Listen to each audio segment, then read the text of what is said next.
Let me understand. But you mi sabe pinis lo tok blow you yet. Osem you mi sabe olsem des lo main troublemakers you mi sabe pinis lo. You yet you talk. Lo neck blow you. So me kisim neck blow you na me like ask him. You was man ya. Walk blow you. You know walk blow me. Walk blow me em lo. Support him you olsem government country na talk walk him. So me come back lo you na. You sabe pinis lo des lo binatang no good ya. You sabe pinis. You mean no call him name blow straight, but you sabe pinis. How about me ban symbol people blow me? Resources blow me, country blow me. How about me make it? I would say, lawbreakers are not invited in this country. They got to go. They got to go. You break the law, you're not a, genuine, person to be in this country if you're not from here, if you're from overseas. So you break the law, you got to go. You don't need to stay here anymore. You got to go. You got to make sure that you get out of here. Thank you very much. We will proceed. First, yes, we'll get there.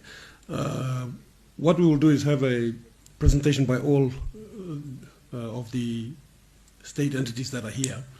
That will be starting with, before lunch, we will start with Central Bank, FASU, and then after lunch we'll go to Customs. And questions will be asked after the presentations are made, so in the interest of time. Thank you very much, Mr. Negatil. Just from my own observations, and one or two questions before we wrap up, I'm curious to know, your organization, does it collect a levy? Does it imposes a levy, 0.5%? Is that imposed by your organization? That's on production? That is correct. That is correct. How much do you make per year? It's about 60 million, Kina. You collect 60 million? Yeah. So your organization collects 60 million in levies? Yeah. What do you do with that money? What does your organization do with that money? That's a lot of money, 60 million. That's a lot of money, yes. And so you're now telling us you don't have the capacity to regulate, enforce the law, send inspectors, conduct investigations, yet you're saying you get 60 million a year? I'm curious to understand this. Please help. We just need to look at, changing certain things, give effect. The law that regulates... Mr. Negatil, this question is very simple. What happens to that 60 million that your organization collects per year? That is the 60 million that you could use to recruit the people you need to carry out these activities. That's the 60 million that you could use to carry out the audits and inspections. For instance, we all know who the players are. We all know who they are. They are not hiding in foreign countries. They are here in plain sight. In fact, many of us here know their office section allotment number and how they're operating. So I'm curious to know how, with 60 million, you can't conduct a basic investigation, or your organization can't conduct an investigation into this.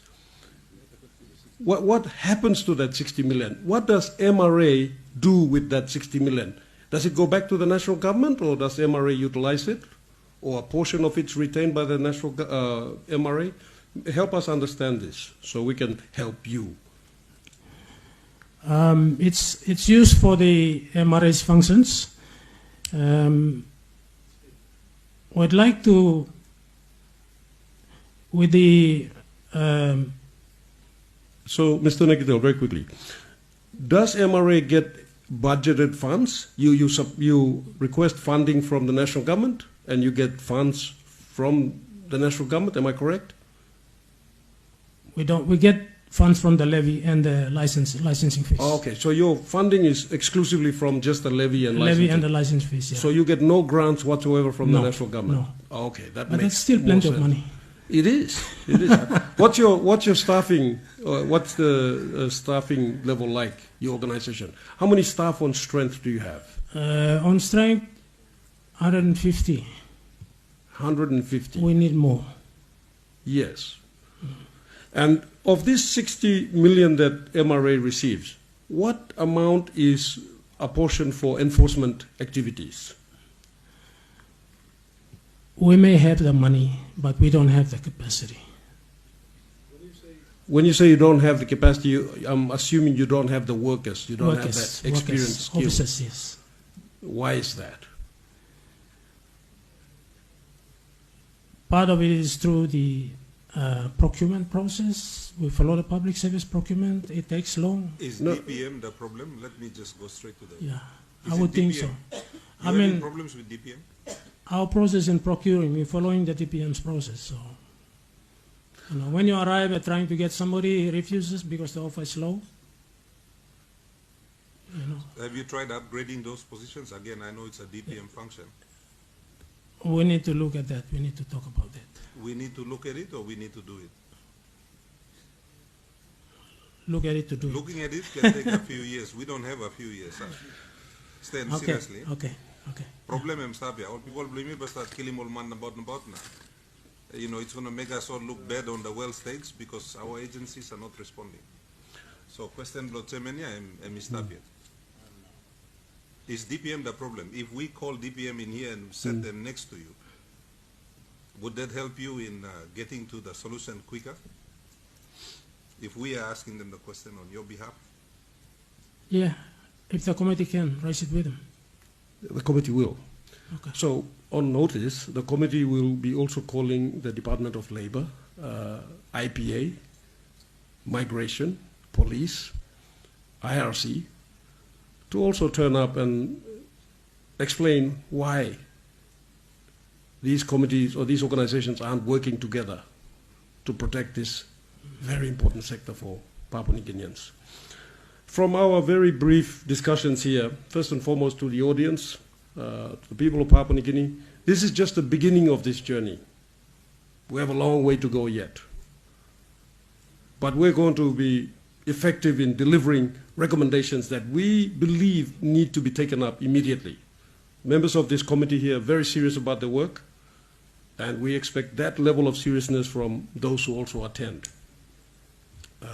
MRA, it's obvious that there's a lot of work yet to be done. Your organization needs a serious restructuring.